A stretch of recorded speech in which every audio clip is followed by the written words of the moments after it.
All right, everybody, welcome back to the best hour of their day. Fern here. I'm really excited about this one, this episode. I'm here with Yuri Feito, who is an associate professor at the in the Department of Exercise Science and Sports Management at Kennesaw State. And Yuri came really, really highly recommended from Professor or Dr. Nathan Jenkins and Mike G, who have both been on the podcast before. And they both have been like beating me to death. They were like, you got to talk to Yuri. Like, Yuri's the guy. So, a lot of what we're going to talk about today in the episode is going to be some of the stuff that he's done. But before we get into that, man, I know you're a busy guy. I know anybody who works in academia has a lot of stuff to do. So thank you for your time. I appreciate you coming on. No, thanks for having me. I appreciate the opportunity to talk science and, to talk with the community. And, if again, every little bit helps for all of us, right? We as academics sort of always are kind of behind the desk, if you will. But the truth of the matter is that, the affiliates, and that's where the magic happens, right? So I'm fortunate enough that I do what I do, and the affiliates help me, and I hopefully help the affiliates in any way. So I'm glad that I could have this opportunity. So I thank you guys for inviting me in and having me as well. Yeah, it's really, I think it's really cool for me specifically, just because I've been in the community so long, to be able to get to chat and get to know folks like you, because realistically, like guys like you and guys like Nate are kind of like unicorns in the CrossFit community, because Sure. in the sense that like CrossFit has largely been kind of like treated like this stepchild within the fitness industry, where they're like, oh, it's not legit, there's no science behind it, it's just nonsense. But to really see that there are academics who are not only kind of like doing work on CrossFit and doing studies and doing research on it, but are actually in the community itself, I think is really, really cool to see. And we're starting to see more of that. We're starting to see more physicians get into it. And I think our goal with the podcast and these conversations is to highlight folks like that, bring your knowledge to the community as broadly as we can. So yeah, I think this is really, really cool stuff. But what's your background? Like, growing up sports wise or training wise, how did you kind of like get to this point, I guess? Yeah, I mean, I think my background is kind of a little bit of a lot of things. I played soccer all along when I was growing up, so I was always into sports. And I was always interested in being active and exercising and all that sort of thing. And then when I decided that after high school, I knew I wanted to go into sports, and it's just a matter of trying to get there, right? So the closest thing to me at the time was athletic training, just because I knew that being an athlete, you always get hurt, right? So you always have an athletic trainer or a PT or doctor, if you're lucky enough, that could kind of help you along the way. So really was just starting with athletic training, and then kind of went from there. The athletic training program that I was at required us to do, I think it was like, somewhere around 1,000 hours that first semester that you were on campus to kind of just get you in the, athletic training lab and kind of just That's get a you. lot of hours. Yeah, it was intense. It was intense. And I was working full time. I kind of put myself through school. So I said, you know what, I can't do that right now. I don't have the time. And it might have been 800, but I mean, whatever. either way, it's not like, Yeah. that's not chump change, Yeah, it wasn't it wasn't 300 hours internship that you kind of just get done within a couple of months. You know what I mean? It literally was the whole term. So I went back to my advisor and I said, listen, I can't do 1,200 hours or whatever the hell it was. And they said, okay, well, you have two options. You could either change your major and go to exercise science, or change your major altogether. And I was like, well, I'm not going to change. I'm not going to go to finance, or nothing wrong with finance, but my interest was in exercise. So I ended up going exercise science. I went the exercise science route. In that program, you had to do an internship at the end. But after 3.5 years or whatever, you could just work it out. It's easier to do. So anyway, so I ended up doing that. So I got a bachelor's in exercise science. Again, really interested in the exercise piece, the exercise physiology part. Within that program, I got interested in clinical physiology. So really working with cardiac and pulmonary disease, diabetes. 10 years ago, it was a big deal, but it wasn't such a big deal as it is today, right? Yeah. So it was interesting to me that I could kind of get into that population. And as an athlete, I knew athletes really had all the help that could really get, you know what I mean? Like as an athlete, you go to the athletic training room, you got trainers, you got PTs, you got doctors and all that stuff. But, you know, what about, I always think of this, you know, what about the grandma, you know, that broke her hip or broke her shoulder or whatever, you know, how do you get those people to rehab enough, fast enough so that they could have good quality of life? You know, 2001, CrossFit really wasn't a thing yet. Right. So we were kind of trying to figure things out. It was totally different back then. So all we had was medical fitness programs at a hospital setting that, you know, you kind of just went in and did the rehab and then kind of went on your own. And that was interesting to me, you know, that you could have that significant impact on someone's, you know, family member or significant other at that stage, specifically people who, you know, had bypass surgery or heart attack or something like that, which most of the time are terrified, you know. So that kind of led me to somewhat of a clinical path, really working with those people. I worked, you know, from your typical quote unquote obese, overly overweight individual to, you know, athletes with heart transplants and pulmonary and lung transplants. So you kind of just the gamut of that. And then somewhere in the middle, as I was an administrator of a medical fitness center, I decided I wanted to kind of get a different approach, different view of what I was doing, and decided to go and get a master's in public health. Okay. That must be frightening to know the inside of it. Yeah. So save that for a separate podcast. Yeah. We could definitely have a lengthy discussion about that. But that kind of broadened that horizon, right? Because, you know, for me, it was all exercise. And all of a sudden you're like, so on the clinical side, what is kind of your role before you kind of transition to the more the administrative side of the house? Clinically, what are you doing with some of these patients? Is it like low level, like PT?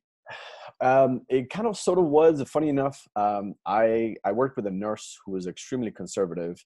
And, you know, we both had, you know, caseloads, and we sort of managed our different athletes or patients in the case. And we have a pretty heavy load, right? From a patient standpoint, they used to come into rehab, and, you know, it was cardiac rehabilitation for the most part. So yeah, we used to train them just like if they were coming to physical therapy. Okay. Put them on treadmills, bikes, weight training, that sort of thing. Stress tests and stuff like that. Yep. We did stress testing and all that. And funny enough, most of my patients, the people that I kind of just had my caseload, I always train them at a higher intensity than she did. And I have absolutely no data to support this, but I know that I had better outcomes than, in some ways, some of her patients, because I was willing to do, back then, do high intensity training or high intensity interval training, you know. So even back then I was doing my own methodology, if you will. Yep. But I was in an academic then. I was, you know, my purpose was outcome measures and the patients, not data collection. Got it. I wish I would have collected all that data back then, because then, you know, we would have been talking about hopefully high intensity a little bit earlier. But so you know, it was just kind of trying to get these people to go back to their regular activities after a cardiac event or a pulmonary event. You know, the pulmonary patients are a little bit harder because they don't really get better. We just manage symptoms a little bit better. Yeah. You know, and kind of just went from there, and then, you know, trying to do diabetes education, educating people on what's going on. And it's definitely come a long way. Like, yes. For instance, my mom had a hip replacement yesterday, and my mom's not old. She's like 64, but you know, the protocol at that point now is like they walk within hours. Yeah, within hours. Like I didn't even know it was that soon. I thought it was like a couple days. They're like, no. Like when she gets to the recovery room, like we're gonna get her standing and walking. And like, because I asked my dad, I was like, when did she start PT? And he's like, 3 hours. I was like, she's in surgery now, isn't she? He's like, yeah. He's like, they're getting her in there like immediately. I was like, oh, okay, well that's good. I'm cool with that. That's great. Yeah, it was pretty similar with you know, it was the same with cardiac patients. You know, when you had bypass surgery, you know, many years ago, you would be in the hospital for a week. And, you know, nowadays you have bypass surgery, and within probably, if you don't have any complications, you may be going home the next day. Yeah. Which is extremely frightening for a lot of people, because all of a sudden you're going home and you have this crack in your chest. Every time you move, you can feel that chest move, you know, and and it takes time, right? It's just, I mean, basically break a bone. So it takes 6 to 8 weeks for that bone to heal. And you're 6 to 8 weeks, you're frightening to do anything. That is, I have had the opportunity to scrub in for quadruple bypass. So Oh, man. my uncle was a premier cardiac thoracic surgeon and our cardiothoracic surgeon, and I went in and I don't think people realize the invasiveness of that surgery. I mean, it is Oh, full, just your whole chest cavity is open. Like, yeah. I mean, it is like crazy to see. But it was the same thing. He was like, yeah, he's like, we're gonna have this guy up and moving in the next 36 hours. And I was like, Yeah. he's gonna be pissed. It's like, Yeah, absolutely. And, and I mean, and extreme credit to them, they have a job to do and they get in there and they have one thing in mind. So it's not like they're gentle, you know what I mean? no, Like they no. cut and move and pry, and it's like, wow. Yeah, But it's alarmingly aggressive if you've never seen it before. You're like, oh, like a doctor's on tables with like what look like tools, like hammers and oh yeah, stuff. yeah, for sure. It's crazy. Absolutely. Absolutely.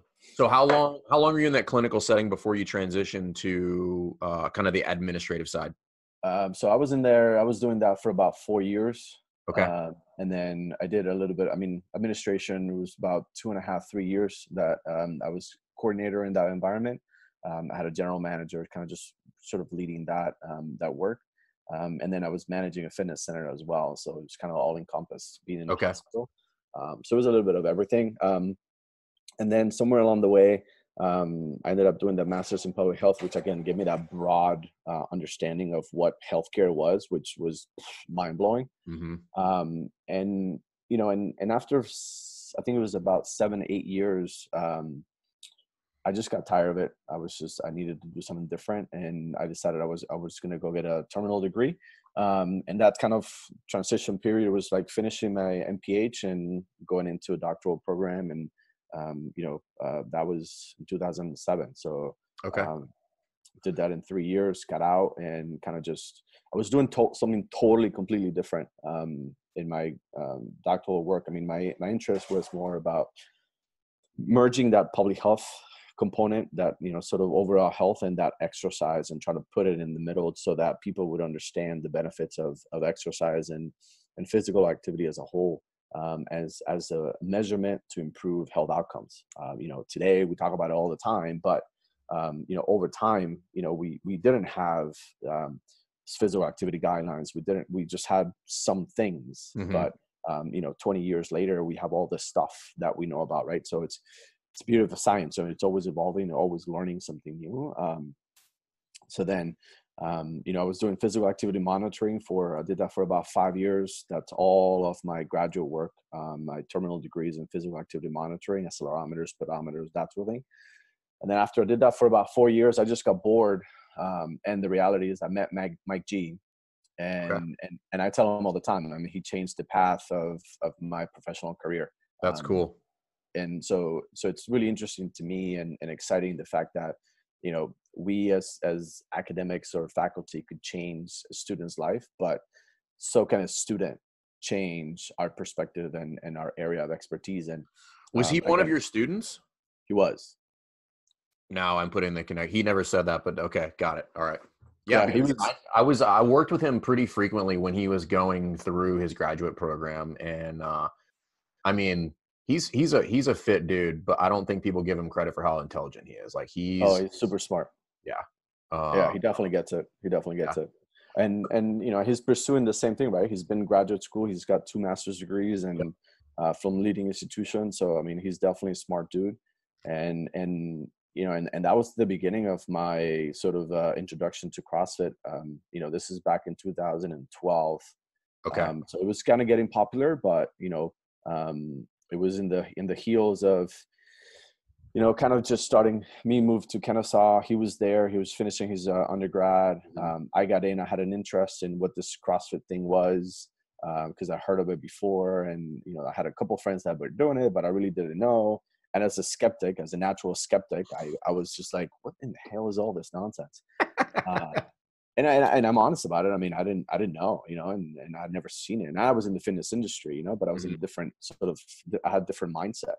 Um, and yeah, I moved to Kennesaw, and he was there, and we connected right away. And he showed me around, he told me what it was, and he really gave me a good understanding of the whole thing. And then I was like, okay, this is cool. This could be Well, you're interesting. lucky that he was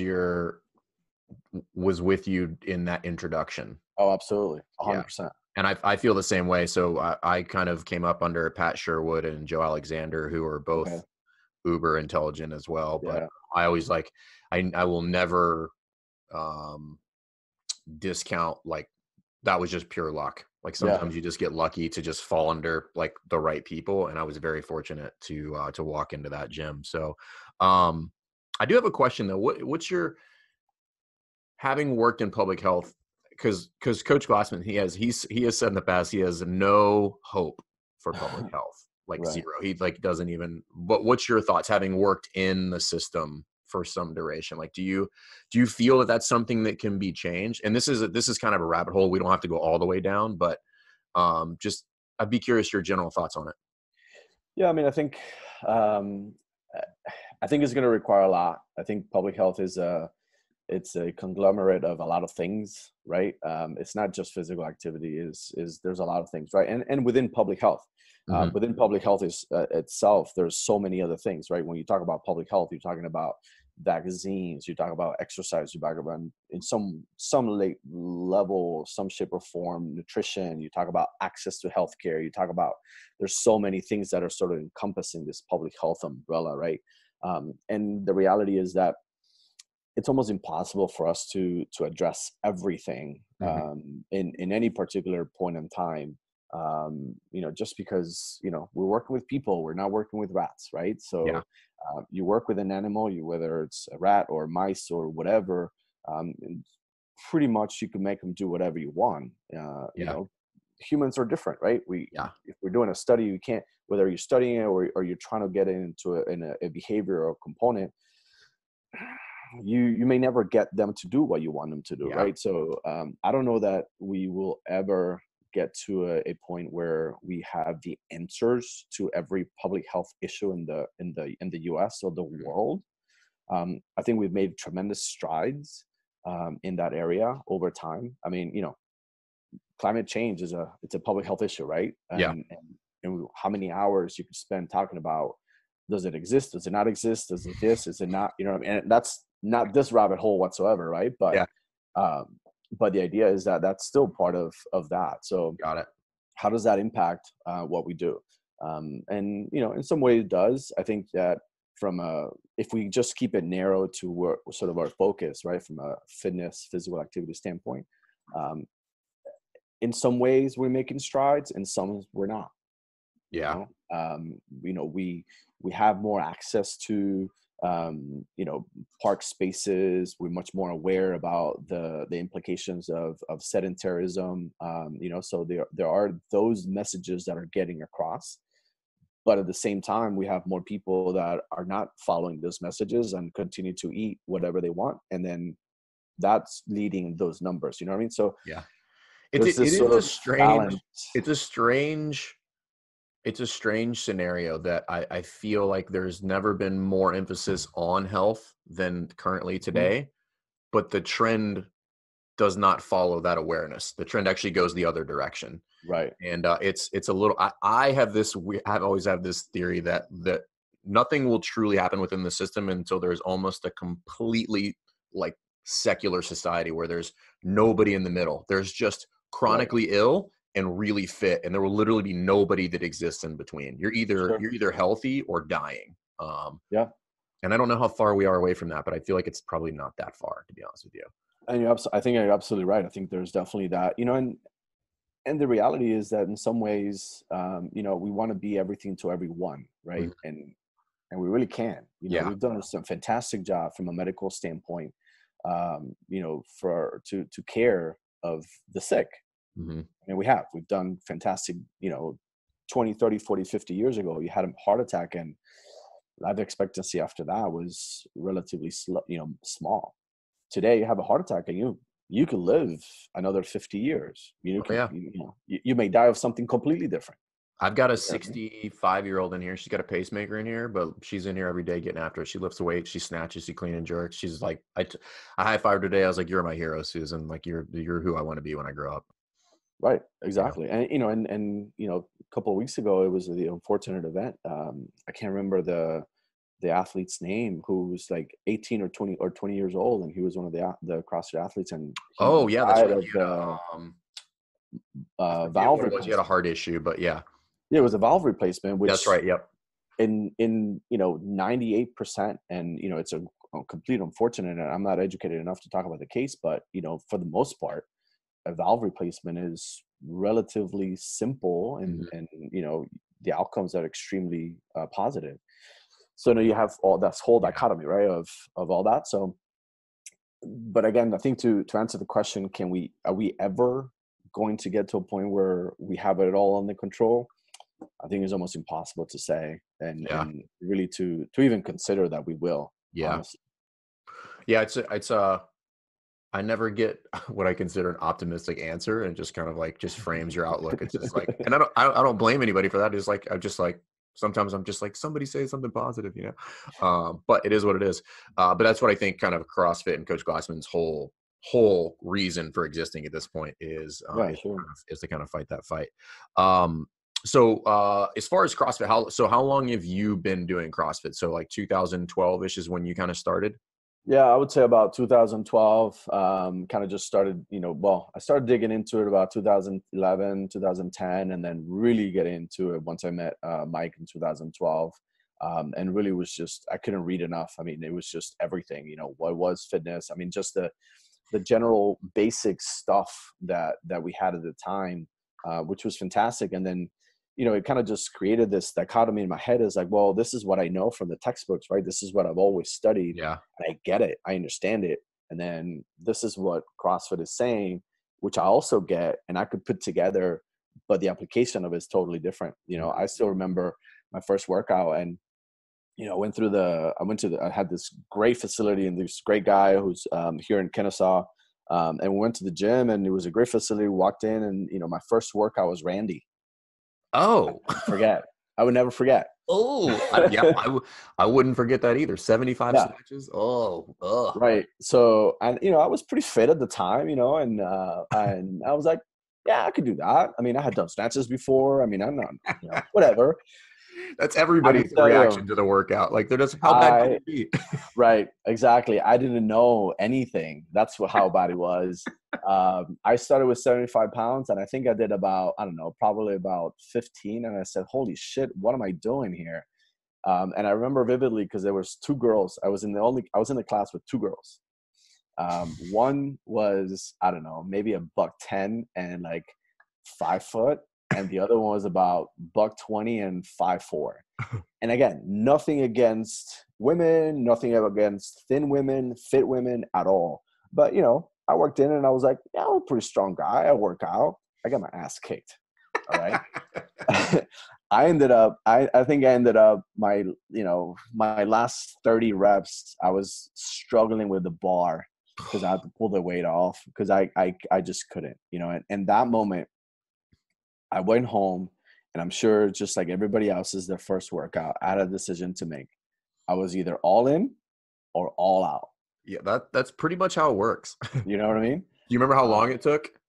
oh gosh, I think it took me probably like 20 minutes.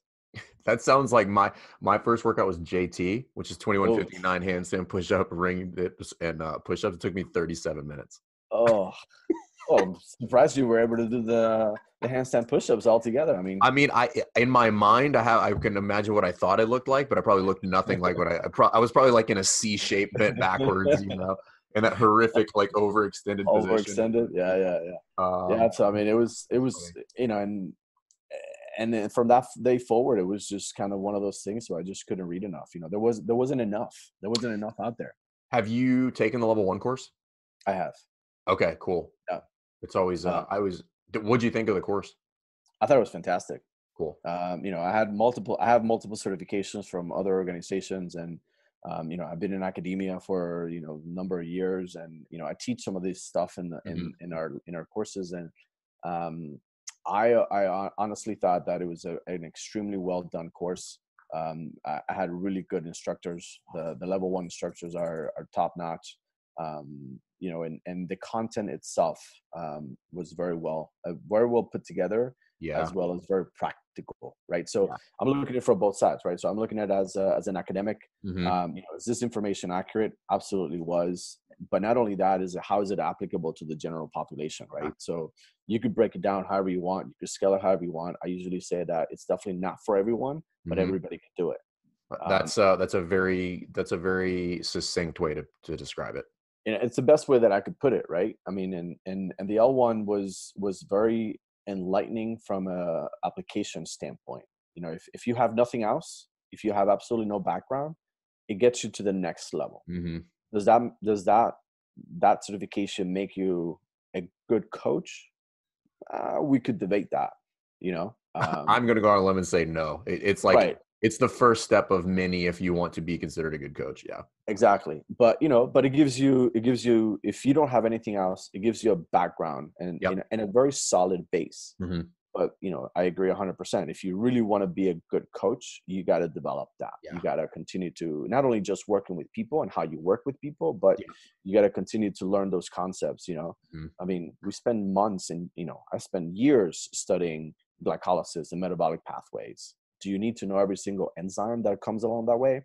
No, absolutely not. But you need to be able to understand how things work. Yeah. And the L1 does a good job introducing that.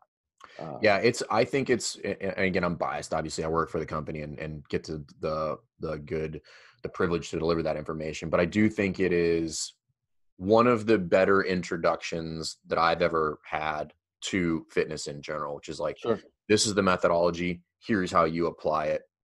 And not only here's how you apply it, but I think people don't give that level 1 credit for here's how you can misapply it. And don't be confused about that. You can take this thing off the rails just like you can with anything. And I think people kind of like skip right over that. And they're like, no, that's an important part of this whole thing is like, don't misapply the program. Otherwise it's not the same program anymore. For sure. I think you hit it in the head when you said that, you know, you got to dive deeper to be a good coach. And again, this is just you know, a bias, if you will. And there's I've had many conversations, and to me it's a natural selection process, right? Good coaches, good boxes are going to remain, and the other ones will make some money and then kind of walk out of the community, just because it's the law of numbers, Mm-hmm. right? That you can't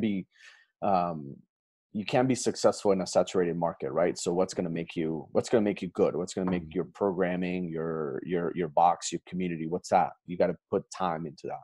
Mm-hmm. So the idea of just having that base, I think it provides a lot of opportunities. I wish that there was a little bit, and this is no criticism whatsoever. I just wish that there was a little bit more control, and, you know, you get an L1, you could open an affiliate. Yeah. You know what I mean? Just a little bit like a next, something different. You know what I mean? Think I think that's not an uncommon criticism. Like that's you're not at all the first person to say that. And I mean, if anybody who spent 1 second around Coach Glassman knows that he is a true blue libertarian.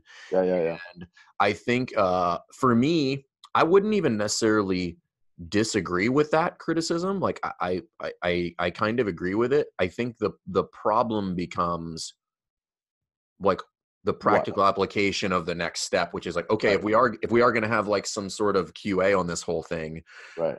Who's in and who's out? Because we have to go backwards. And my contention is there's a lot of people waving this QA flag that ain't making the cut. You know, right? Like, listen, shut your doors because you are not good. So I think it's one of those weird things. It's kind of like the CrossFit Games in my mind, where it's kind of like this necessary evil. Like it kind of has to exist in order for the proliferation of CrossFit to make its way to different communities. Yeah. And in my mind, and this is probably like a good segue to the next piece, but like in my mind, the pros far outweigh the cons of it, and it's just one of those things that is what it is. But yeah, I don't even disagree with you. I just don't know what the answer is in order to make that happen. Like it would just be, it'd be, I don't know. I have no idea. But I think some of the things that CrossFit's putting in place will allow the market to resolve that, which is getting the courses inline. So like the level 1, the level 2, level 3, the Mm. level 4, which I discussed that with Amy Hollingsworth in a previous podcast. But on that note, I kind of want to dive in here a little bit into, and I'm looking at this timeline. I'm like,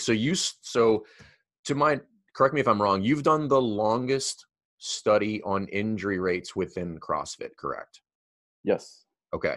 So I've actually got it pulled up here. It's in the Orthopedic Journal of Sports Medicine. It's a 4-year analysis of the incidence of injuries amongst CrossFit-trained participants. And so I'm looking at this timeline, and you're like really dove in 2012, and then basically the next year you start a 4-year study on injury rates.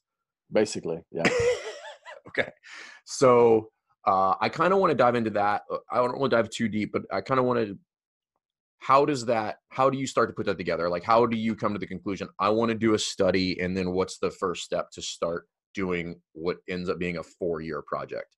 You know, I had no idea what I was doing at the time.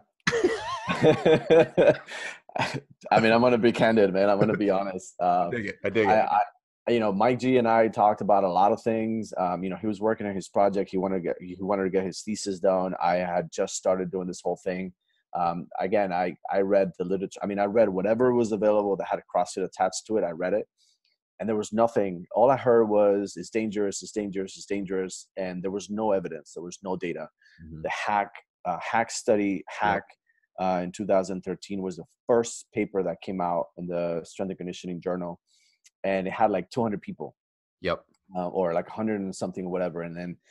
It was the first time where we actually looked at quantifiably, we're able to say, this is dangerous, this isn't dangerous. Mm-hmm. I mean, I think it ended up being like a 3.1 injuries per 1,000 hours of, from the injury rate standpoint.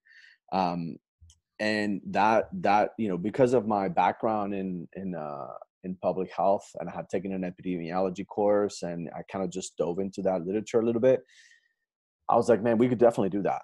The easiest way to do something like that is to create a survey. Yep. I mean, you could go on Reddit and read all the comments about our study and how it's a survey and blah, blah, blah, blah, blah.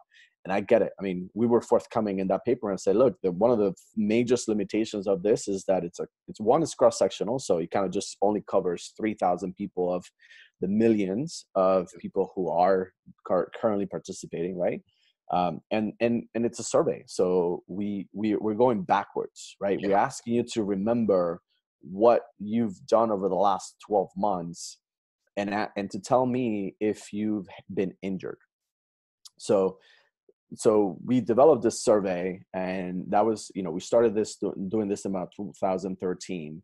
Okay. And we kind of send it out. I have to give a big shout out to every single one of those people that were in my Facebook feed, my Twitter account, and Instagram. Because, man, I annoy the heck out of all of them, because that's what I wanted to do. We needed to get those people, and we got thousands of responses every year.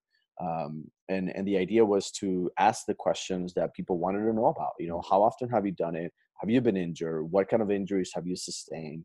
So that was 13. And again, I had no idea what I was doing in retrospect, very little, because we didn't have anything to go by. So we did that. We knew that we couldn't include the games. Like, we couldn't include the game season because, the open, you're going to be doing 5 repeated workouts over 5 weeks, more susceptible to being injured and all stuff. So really the only thing that we looked at was, okay, we need to know from last year to the end of the year. So we ended up collecting data through, like, I think at the time it was like February 1, because after that the open started and all that stuff. So we knew we kind of have a timeline. That was 13. We developed the survey as soon as we started. Mike G and I just went to work, man. We just created this thing, and we got it out there. And then 2014 happened. And that's when the whole Dever and Smith study came out and all of that. That was the CHAMP study, right?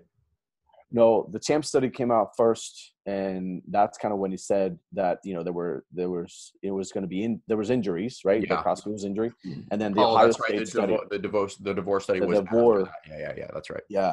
So that came about with the CHAMP study came about. We were in the middle of collecting data for that, and we had a paper ready to go, but then the Smith paper came out, and all that sort of came about, and that put us, not just me, but put us and our what we were doing probably like 2 years behind, because I couldn't publish anything that said CrossFit. You know, nobody would let you because of that. No, I wouldn't. Really? We submitted probably 4 or 5 manuscripts from that injury data.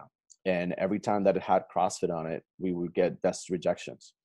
Did anybody give you any justification as to why? Yeah, they didn't want to be involved with CrossFit. Okay. I mean, it doesn't make any sense to me, but it's like, well, it was a result of when CrossFit started asking questions and sued the NSCA and the JSCR and all that sort of thing. People freaked out, right? So all the editors kind of just like got it, backed off and said, if it had CrossFit, if it has anything to do with CrossFit, we don't want to touch it. Well, I feel like the simple solution is don't publish fraudulent data. Man, I mean, I always, and actually, I had a conversation with Greg Glassman and a couple of the guys from HQ the other day, and it was like, were you at the most recent DDC? I was. Oh, okay, cool. So, and was Nate there too? Jenkins? He was. Yeah. And okay, so Amy told me she talked to both. That's right. She told me she talked to both of you guys. Yeah. Okay. So it was, which was really cool. It was my first time being there, and it was really cool experience and kind of what's sort of the thought process and that sort of thing. That was really neat. But we always talk about bad science, and the emphasis has always been on bad science and fraudulent data and stuff like that. But in my opinion, and I guess I'm just biased because I'm on that side of the coin, right? But let's talk about the good science. Yeah. Because there's a lot of people doing good science. Nate Jenkins is doing good science. Mike G's done some really good work. Katie Henrik and Kansas State is doing some really good work. Steve Petrosillo up in Illinois is doing some really good work. There's a lot of people that are doing, Derek Crawford in Kansas is doing really good work. There's a lot of people who are doing a lot of really good science. Yeah. That may or may not benefit the community as a whole, but still is good science in the community. So let's spend our time doing that versus, continue to talk about the same fraudulent data or the crappy data that comes about. I think, and I could be wrong, but I think that kind of talking about that whole NSCA thing is going to die down because of some of the rulings that come down. I think he was just a dog with a bone, and it was one of those things that I'm like, and I get it. And I don't think anybody could blame him for that. But I think now that there've been some serious rulings there with NSCA, a little bit of hot water, but I think now the focus hopefully is going to shift to some of that stuff. And I kind of wanted to talk a little bit about your study and spoiler alert, it's found that CrossFit is not dangerous, contrary to popular internet beliefs, which we all know being in the affiliate. It's like, I don't have to conduct a study. I mean, that is science. So like, if you're going to publish something, you need to have that. Otherwise it's just, anecdotal. But my anecdotal science is that having owned an affiliate for 10 years, it's not dangerous. Like, I have a limited number of injuries within my affiliate. People do get injured, and that is across the board, regardless of what you're doing. I mean, I played Division I basketball. People get injured all the time. Like 50% of the team is probably going to sustain an injury in a given season in Division I basketball, something, whether it's a sprained ankle or something like that. So I think some of that conversation just lacks context, which is like, they're going to get injured. I'm like, listen, we're training. Like, that is part of training. So I think that's important. But I want to let you kind of talk about your study and then kind of some of the stuff that you found and kind of what came about from that. I think all your thunder. No, absolutely. No problem. I mean, you're right on. I think, ultimately, sitting on the couch is the most dangerous sport that you can play. Right. So whether you, to me, as a promoter of physical activity, exercise, again, from a public health standpoint, to me, I don't really care what you call it. Call it CrossFit, call it Zumba, call it spinning, call it whatever you want, whatever brand you want to attach to it. That's fine. for the most part, and we're talking about this. So, CrossFit has seemed to sort of overtaken all of those other programs that have been in the market for a long time. The fitness industry has a plethora of programming and other programs that have been prior to CrossFit and will come after CrossFit. And the numbers show the difference between, right? So, to me, as a physical activity promoter and as an exercise promoter, and what I want is people to be active, I don't really care what you call it, but you're absolutely right. People are going to get hurt. If you're doing something, you're going to get injured, you're going to get hurt. The idea is you're going to minimize those injuries. And one of the things that, in my opinion, the affiliates do really good is that, you are working out with someone who's watching you, and the level of experience matters, of course, but at least you have somebody there. Yeah. And that level of experience is that exists regardless of what training modality you're doing. Right. Exactly. So, and think about how many people are out there, on the roads running on their own, and they have absolutely no idea what they're doing. You know what I mean? There's nobody watching their form. There's nobody watching, how they're running. So if there's any kind of muscular imbalances, they're going to get injured. Mm-hmm. Right. And there's no one to. I think the studies are like 80% of runners get injured in a given 12-month period. Yeah, absolutely. 100%. And if you look at the injury rates, right, if you look at how many people are actually getting injured per hour of work, I think you're looking at somewhere around 30 people get injured per 1,000 hours of participation. And don't quote me in those numbers, but that kind of they're sort of there, which means that if that's true, and again, we're using these numbers relatively lightly, and the hack study and every other study that's come out that's reported injury rates for CrossFit training, we're talking about 2.93 injuries per 1,000.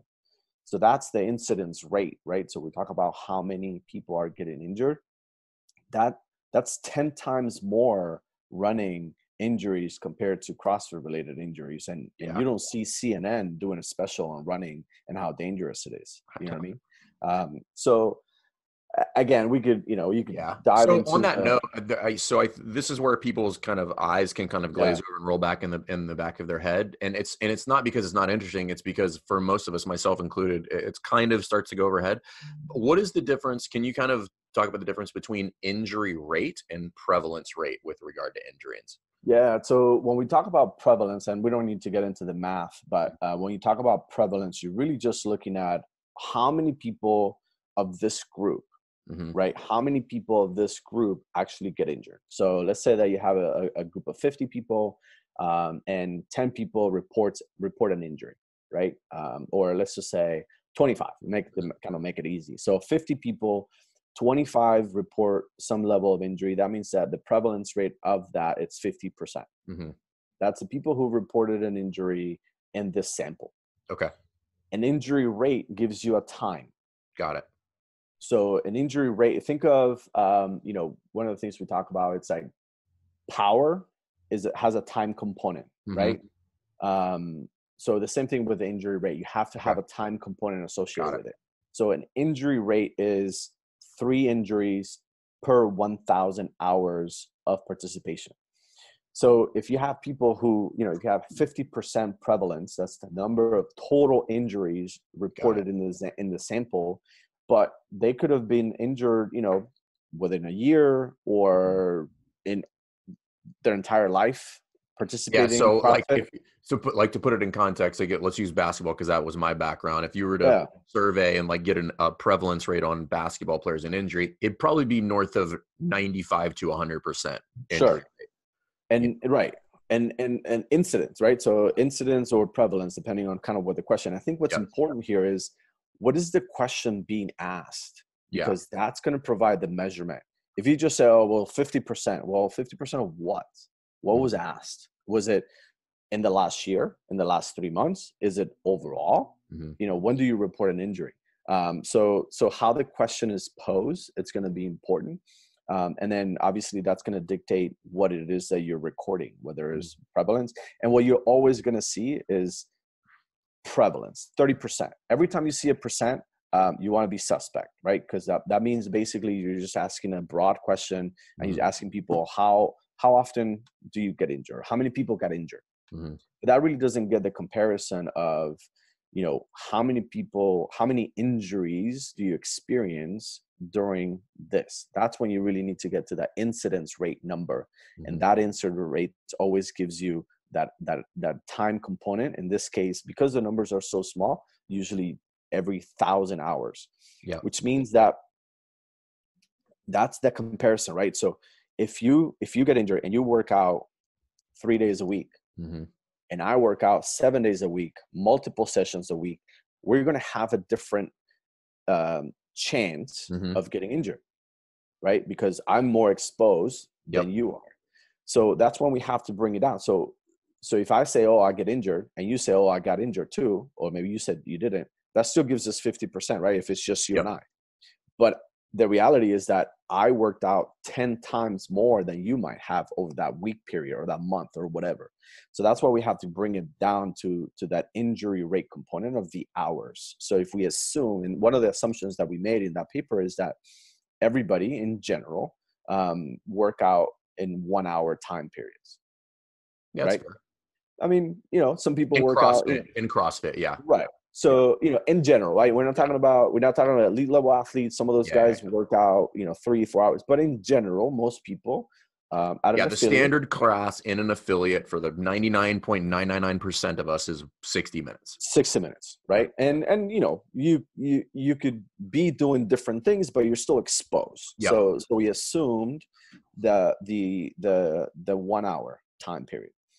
So then we could look at, so in that regard, some of our studies, the one study that we looked at, we're looking at a high and a low range. And the idea for that is to really look at what people are doing. Most of the studies out there look at how many days do you work out. Well, I could work out 1 day a week and have 4 sessions. Got it. Right? 4 different workouts. Yeah. I don't have anything to do. I came in the morning, I came in the afternoon, I came in later, and then I worked out at nighttime. Those are 4 times for which I could be exposed to an injury. That's different than if I just work out once a day. So one of the things that we ended up doing, because at the time we kind of, again, that hack study had looked at some of that stuff, and we wanted to do something different, is we looked at injuries based on participation. How many sessions do you engage in? Not days a week, but how many workout sessions do you engage a day? Sorry. So whether it's 3 days, 3 sessions, so the way that if you look at some of those tables in that actual manuscript, you have like less than 3 sessions, 3 to 5 sessions, and more than 5 sessions. Whether it's a week or a day, I think we set it up as a week, to really look at, the exposure of the session, not just a day, knowing that there was going to be people who would do multiple sessions a day. So we kind of have this range, and this range, what we assume, we made the assumption here. And again, another assumption and limitation of the study, but, we have to make some of these assumptions in order to kind of get to something. Again, we didn't have a lot. So we kind of have to made some general assumptions. So we ended up saying, okay, in order to have a denominator, in order to have a number that we could divide by, we assume the worst case scenario is that everybody works out every single day. Okay. Right. So 52 weeks out of the year, 365 days.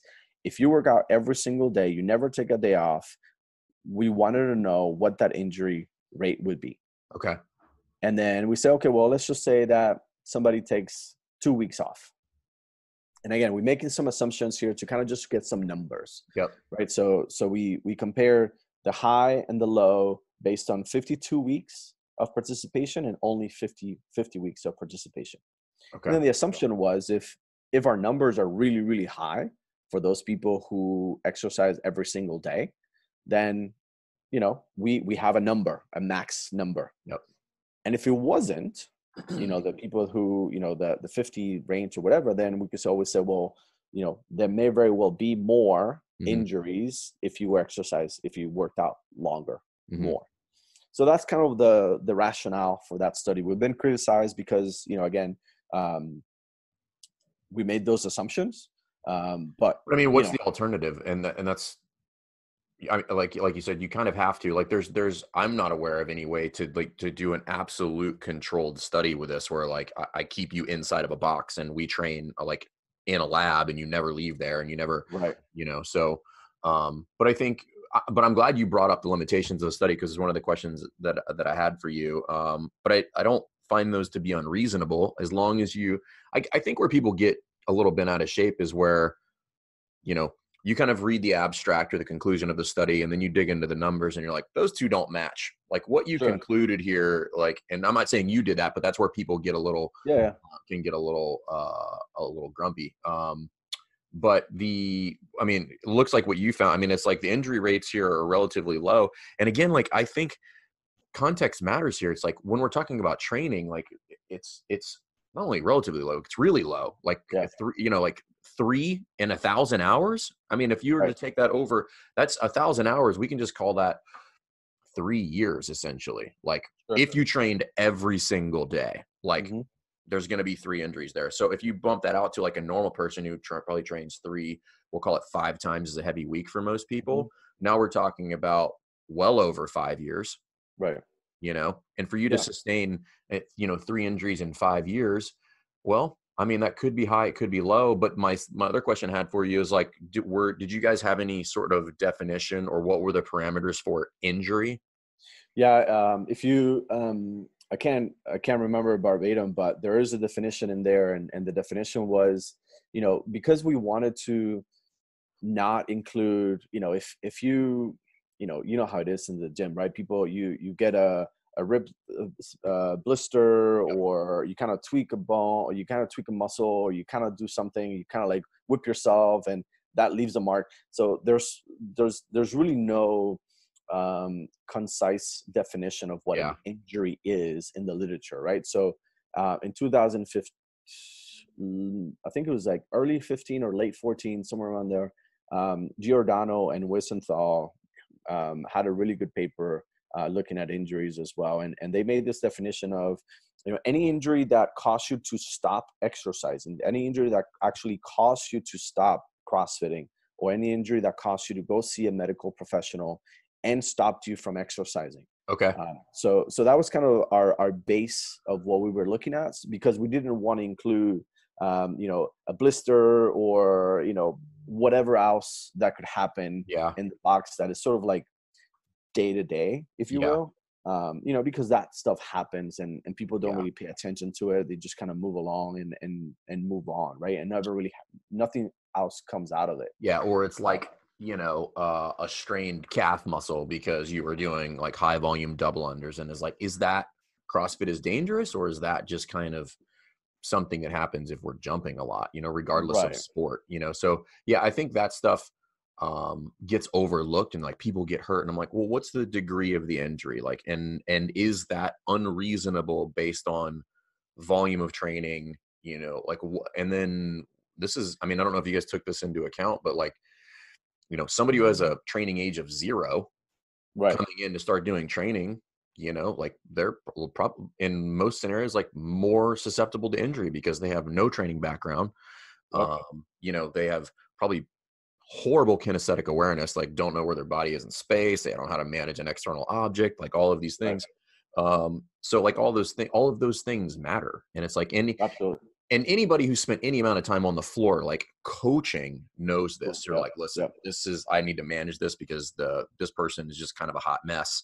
Right. And the rate of the opportunity for for them to injure themselves is pretty high if I don't intervene here. So Right. And you hit it right. I mean, based on our data, you literally, I don't know if you read the study before or not, but based on the data, that's exactly what we found. The people who, worked out less than 3 sessions a week, on a regular basis, regardless of age, were more likely to get injured than your typical 3 to 5 sessions a week. And again, the the mhm. typical individual is going to do 3 or 5 days a week, Yeah. right? So we call it 3 to 5 sessions, but that's what we measure. And then those who were more than 5 sessions, regardless again of age and whether male or female, those people got injured less. hmm So the more experience, the more exposure, the less likely you are to be injured. And it makes total sense. I mean, It if makes, you're in yeah, it the makes all field, the sense. Like if you're reading it, you're like, well, if they're more exposed, they should have more injury. And you're like, no, that's not how this works. Like right? the more exposed, like the better adaptation I have, like the better movement patterns I'm going to have, all of these things. And again, this goes back to just like practical knowledge of training as an athlete myself and as In a general, coach. And as a absolutely. coach, I know that like the ones I'm worried about are the people that never train. Like they're the ones who pull a hamstring just touching their toes, Right, you know?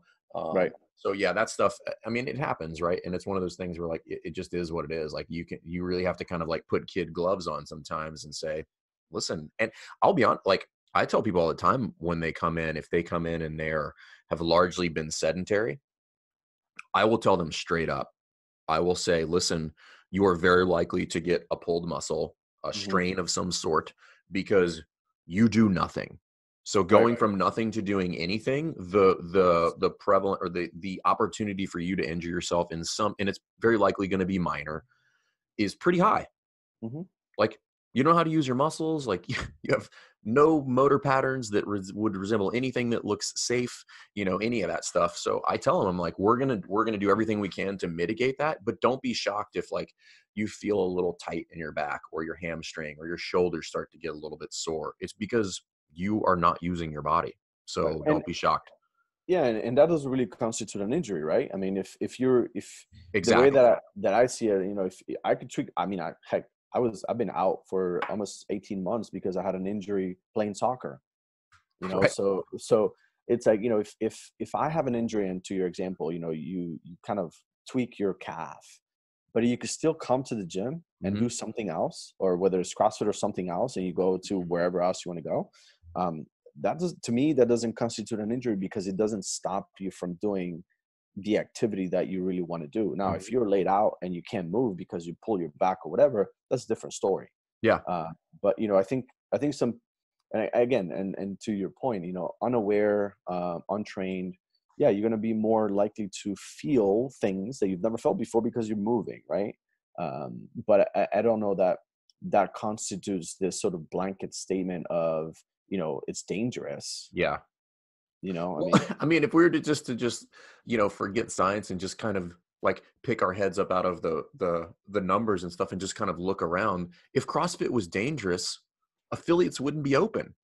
right, Like sure, if 50% of the people that came into my facility were getting injured, like let's just all agree that's bad for business. that's Like not good. something Yeah, wrong is going on in there. right, right, So right, it's just right, like what's actually happening versus what's being reported in some instances. I'm like, that's just impossible. Like right, that's incredibly high. Like, what do you like? Are people working out with their eyes closed? Like, what's going on? right. There's just a study that just published either today or yesterday. And the hypothesis from the get-go, they state the hypothesis is that CrossFit is more dangerous than resistance training. I'm like, well, first of all, you coming in with a biased opinion walking in because your hypothesis is that Yeah. it's more dangerous. And I can't remember exactly. I haven't read the entire thing, but you can't just make a blanket statement based on what your bias might be. You got to look at the data and you have to understand where the data comes from, what those numbers are. And again, prevalence doesn't give you that answer. You could say 50%, 30%. I don't really care. That doesn't mean anything to me. You got to be able to give this in a comparison metric so that Yeah. you put everyone in the same realm. And then, so what is resistant? Like, how is that defined or characterized? Resistance training. Yeah. So, and that particular study, and again, I haven't read the whole thing, but I believe they were doing weightlifting, just regular traditional resistance training. Okay. So then I always have a question. I'm like, is CrossFit not resistance training?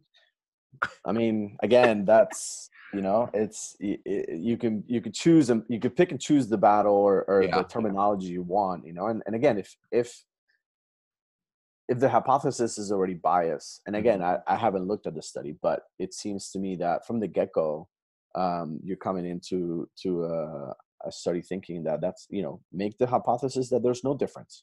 Yeah. Well, the other thing that I think that conversation lacks is, and we talk about this in the technique lecture at the level 1 course, which is, there's kind of 3 metrics by which I would evaluate any program, regardless of what it is. So it's safety, efficacy, and Sure. efficiency.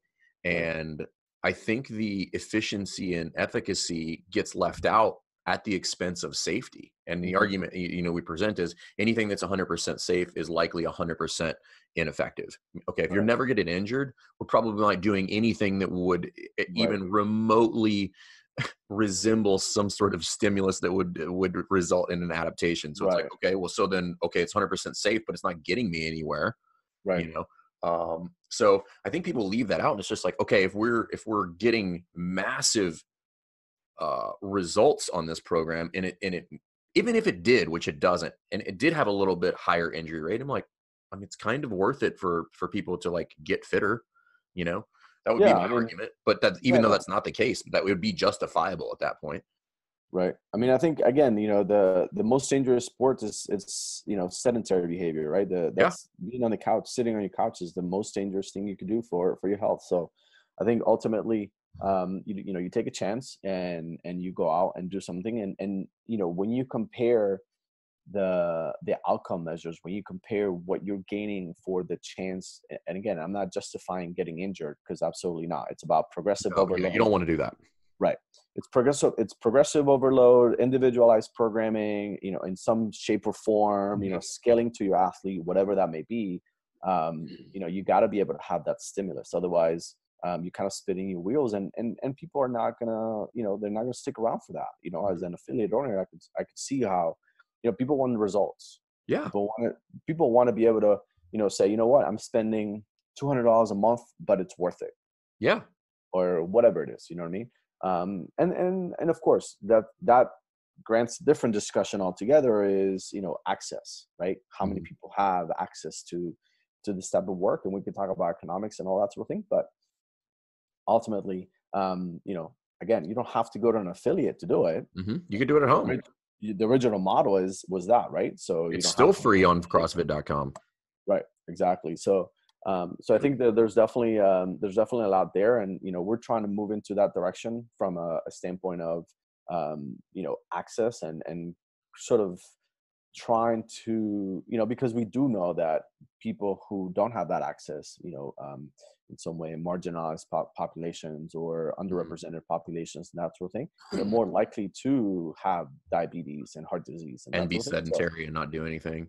Exactly. But even CrossFit's providing some, not CrossFit. I mean, obviously what they have on there is free. So that is, like that eliminates one excuse right there. Sure. I do have to have access to equipment, but there are other programs out there that are really low barrier with regard to finances that work around all of that. Like we had Julian and Miranda on, and they have street parking. I mean, they got 17,000 clients, and like that's a very low barrier, entry point into that, where they're going to work around all of those things. Whatever, I think that's starting to seep its way through, and the excuse of like, hey, a membership is expensive is starting to go away, because there are other options that are very financially viable for people. So was there anything in there that you found when you guys did the study that was surprising to you, like either good or bad? I thought it was the surprising piece to me was primarily in that particular study was, I didn't expect the numbers in regards to those less than 3 sessions to be as high as I didn't expect. So if you look at the numbers, there's this sort of dose response, if you will, curve that you could see almost with every single age group. Regardless of the number of sessions that you see the people that are less than 3 days per week or 3 sessions per week compared to the 3 to 5 and more than 5. Like regardless of what you were looking at, males, females, age groups or whatever, the relationship was all the same. That was fascinating to me. It was fascinating that the numbers came out that way. And we're actually finishing a part 2 for that particular study. Okay. And we were really looking at the people who compete. So competitors, right? So the idea of, well, if you compete, you're more likely to be injured. Unless we're absolutely looking at the data completely wrong in both studies, the numbers almost look identical, which is fascinating. So the people who are competing at and we really just look at CrossFit sanctioned events. So open regionals because the data is old enough for the regionals, and then the open. And obviously the numbers dwindle, right? From the open to the games. Yeah. Are you guys going to be able to capture sanctionals now that those are? No. Oh, okay. It's just two. Yeah. It's So yeah. So soon. it's Got it. yeah. Okay. Yeah. So we got data up to 2017, and then Got it. because of Okay. all the changes, like we can't really compare, right? So we Yeah. would have to do it again. Yep. Which definitely will do it in the future. But the idea is to really look at, you know, competitors. So the people who actually compete, how likely are they to get injured? And one of the questions in there we also asked, and I can't give you the answer. I can't give you the you know Yep. the part of the good stuff, right? Yeah. But we did ask, one of the questions that we did ask is, you know, we asked about affiliate training. You know, Okay. were they training at an affiliate or not? And those are going to be some interesting I'd be super interested in those. findings. Yeah. Yeah. That I got to is, give you a teaser. I got to give you I a teaser know. so you I have me know. back, right? Yeah. This is like the season teaser. Yeah. No, but that's interesting. So essentially what it sounds like you found was like there was almost like not a hard line, but there's a distinct Very kind of distinct. line in the sand for people who are either less or more than 3 days of training a week. Yes. That's I think really interesting. the magic number is 3. Like if you really want to avoid any kind of injury, if you really want to, you know, and potentially gain benefits, right? You got to at least That's the other place I was going to go with this is like right. I tell people that the minimum effective dose is 3. Like Yeah. I mean like you're not going to see really a ton if you're coming less than 3 times a week. It's just not going to happen. Right. Well, and now you could say that you're more susceptible to injury too. I'm going to use that. I'm stealing it. It's going in my sales pitch. Yeah. So I mean, it's pretty there. You know, it's one of the things actually. I think if you go to, I think Nathan actually posted this on Instagram. He's much more active on Instagram. He sent it to me the other day, but I haven't had a chance to like dive into it. But he did send it to me actually yesterday. Yeah, because we actually met at he actually came to Kennesaw a couple of months ago, and we were doing some stuff, and we ended up doing this graphic of what those injury rates looked at, and you could see the image, and he actually posted it on Instagram, and you could see those numbers, man, just kind of just this dose response of, you know, 3 is way up here, and then 5 is way down here, and you could see that relationship throughout, and that was fascinating to me. I didn't expect that to be so clear. Yeah, I was hoping that was the case, but I didn't expect it to be so clear throughout. I mean, it makes sense if you think about it, just from 30,000. Somebody who's training that frequently probably has a lot of other lifestyle factors that come into play there. Yeah, They're probably doing maintenance on their body. Their nutrition probably is in check. They probably look at their sleep and their nutrition, all that stuff. So, but it's kind of counterintuitive going back to just exposure. You would think the more exposure that you would have a higher incident of injury, but it's very interesting that that's not the case. Even though I already know that because I live in an affiliate basically. You know? But on the converse is, and what you mentioned originally, right? And the converse of that is those people who are doing 5, 6, 7, 8 workouts a week or whatever it is, they're much more aware of their bodies. Mm-hmm. Not only that, they're much more aware about what they're able to do, right? That's a good point. And their abilities in what they're able to do, right? If you have somebody who, like, for example, you know, we talked about my first time, right? Yep. I did Randy. There's no way that I should have ever done 75 pounds to start with, right? But you wouldn't know that. But I wouldn't know that, right? So if I don't come on a regular basis in this, you know, we'll call this 3 days a week, and you really learn the movement patterns and you really learn what's it about and this and that and the other, you're going to carry on this sort of, you know, athletic mentality that you could walk into a soccer field, myself, you know, my perfect example, and I could play ball. Mm-hmm. I could play for 45 minutes. I'm going to hate it the next day, and I could very more likely get injured, you know, just like yourself. You could probably go into a ballpark and play ball for an hour. Yep. But if you haven't done it in so long, you're going to be, I did it back in 2009, and I was playing and like pulled a calf like right away. Right away. Even though I had been training regularly, it's a different, right? Like it's different. Like stop start. That's, you know, that's the mechanics there are different, and there's some different. Right. There's outside variables of kind of 100%. Unknown entities, like all that stuff. But that's super super interesting. So when do you guys anticipate that study kind of being published? So I'm pushing hard to get it out before the end of the year. I have some Oh, okay. collaborators that are kind of looking at that stuff. I've got to finalize some numbers. That's kind of like my to-do list for this week. Got it. And I'm hoping to get it out on the the end of the year, and we're hoping to make a big splash with it because I think it's going to be cool. I think it's going to be interesting that we're able to capture those two questions, the competitor piece Yeah. as well as the affiliate piece. And That's awesome. And if obviously, when that hits the street, send it, because we'll push it out and be happy to share that. Cause, Cool. I'm obviously interested. What's up next for you? Like, what do you got? Anything cool coming up as far as like this whole journey? Yeah, man. I mean, I think it's really interesting. I'm working with we're working with a lot of people right now. We're trying to dive into this psychological piece. Okay. The same way that Mike G kind of just turned me into this whole thing. I had a student who was doing a double major in exercise science and psychology, and she kind of started asking questions and this and that and the other, and we kind of dove into this whole thing head first, and she was awesome. She's currently doing a PhD in neuroscience, way smarter than I am. 10 times smarter than me. So.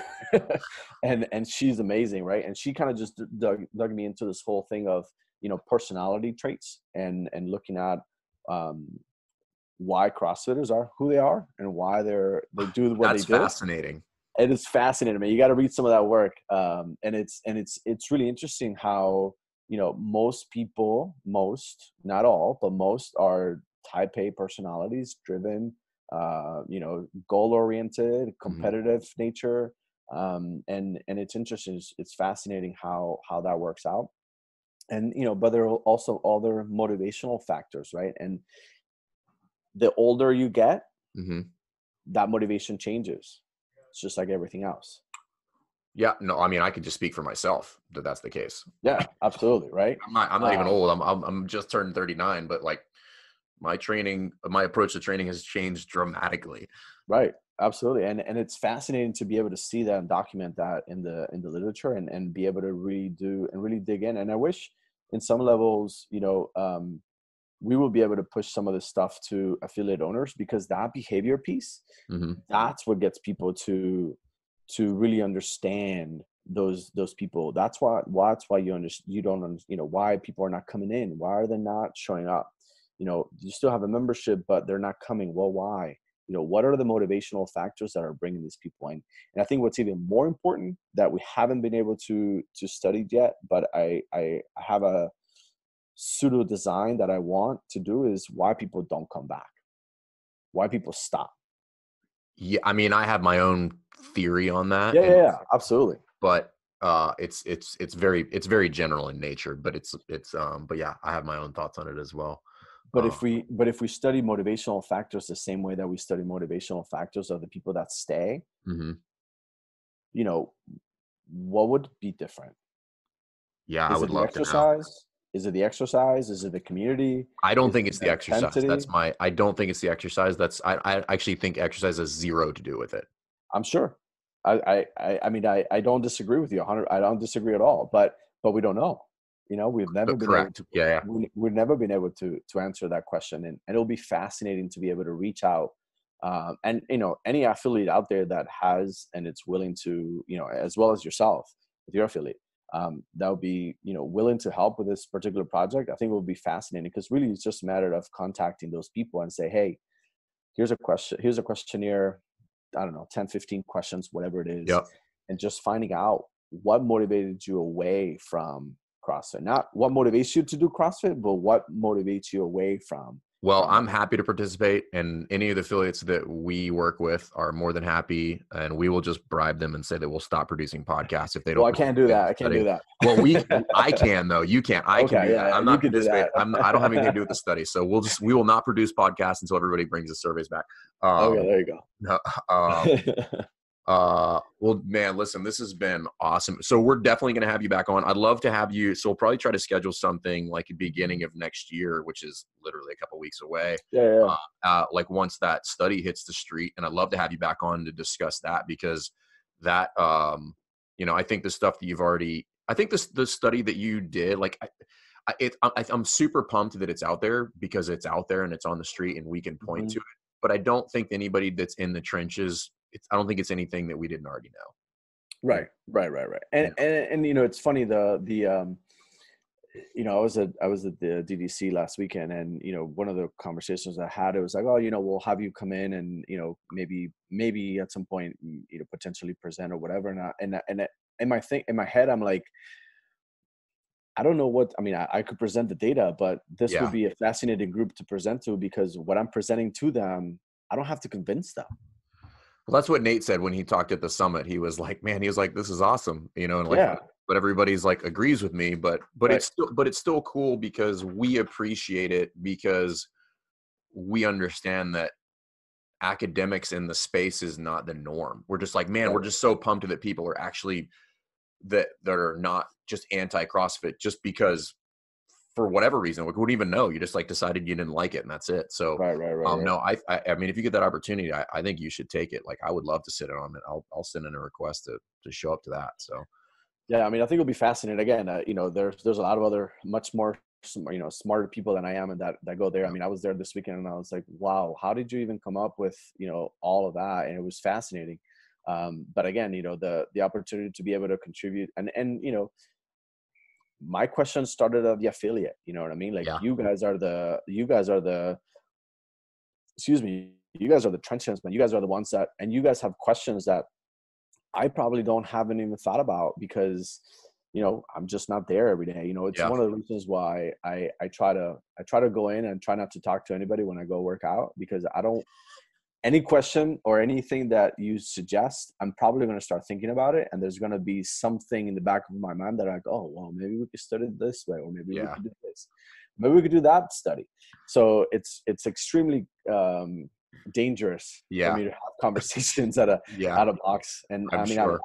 I've been injured for about 18 months now, but nonetheless, it's interesting that you sort of think about that space, and you guys in the trenches are sort of the driving this whole thing. So any questions that you guys, whether it's you or any of the other coaches or anybody else listening, that that we could come up with and collaborate on, and I'm open to that. I think Okay. ultimately, we published a couple articles that are sort of reviews Mm-hmm. of the literature, and you're talking about 130, 140, 50, 150 articles total related to CrossFit training. Mm-hmm. That's nothing. If Yeah. you search PubMed, Google Scholars, and you put like VO2 max or lactate, you're talking about thousands, Yeah.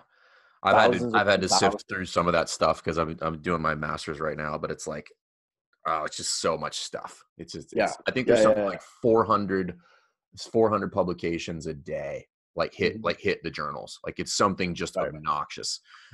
It's too much for any one person to try to keep up with. Yeah. But So on that note, like, we're happy to help in any way, brother. And I mean that sincerely. If there's something that you guys want us to kind of push out, like, and we can start, helping, like, maybe crowdsource some of those questions to potentially use, then like, just let us know, and we would love to participate. So, awesome. That's great. Thank you. we'll definitely have you back on. We've been at this for almost like an hour and a half, I think. Yeah. So, Good fun but though. but I know you're busy and you got stuff to do. Thank you so much for your time, dude. Anything else? Is there any kind of like social media or website or anything you want to point people to?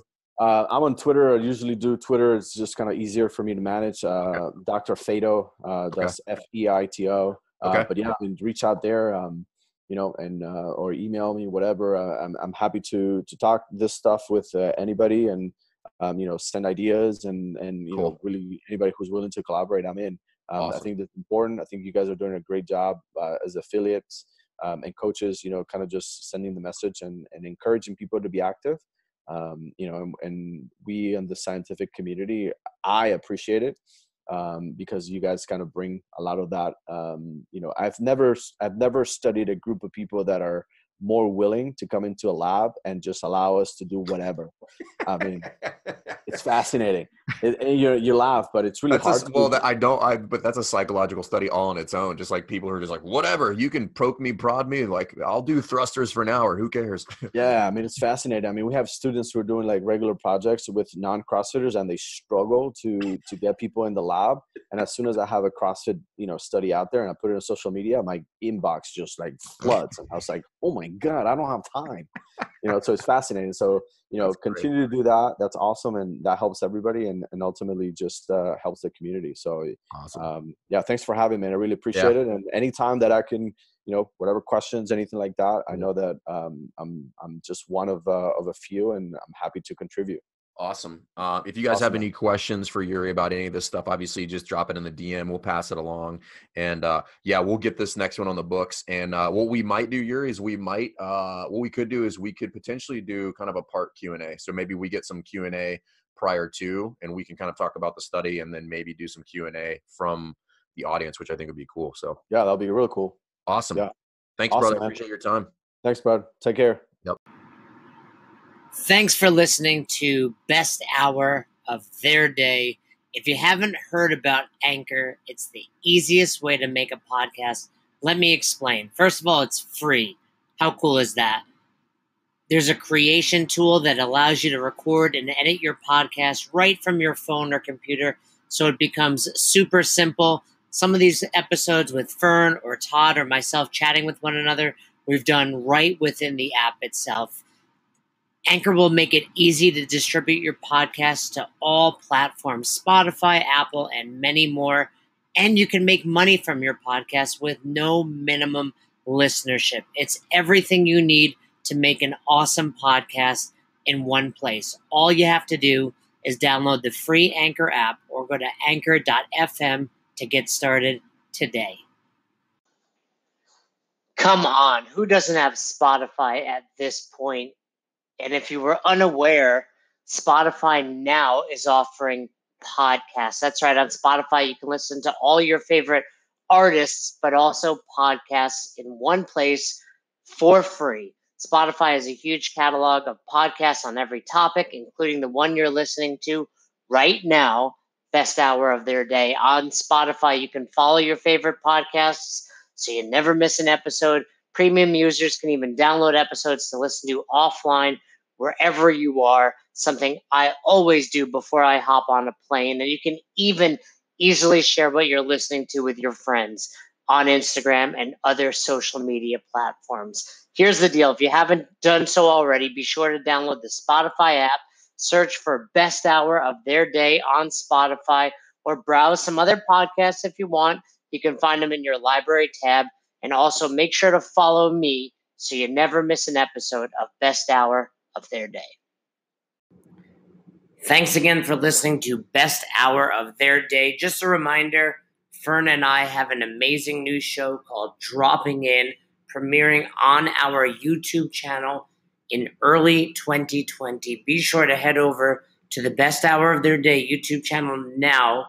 Subscribe so you don't miss any of the episodes. You've probably heard us talking about it, summarizing some of our trip. You can see some highlights up on our Instagram as well at Best Hour of Their Day. But I promise you, you're not going to want to miss out.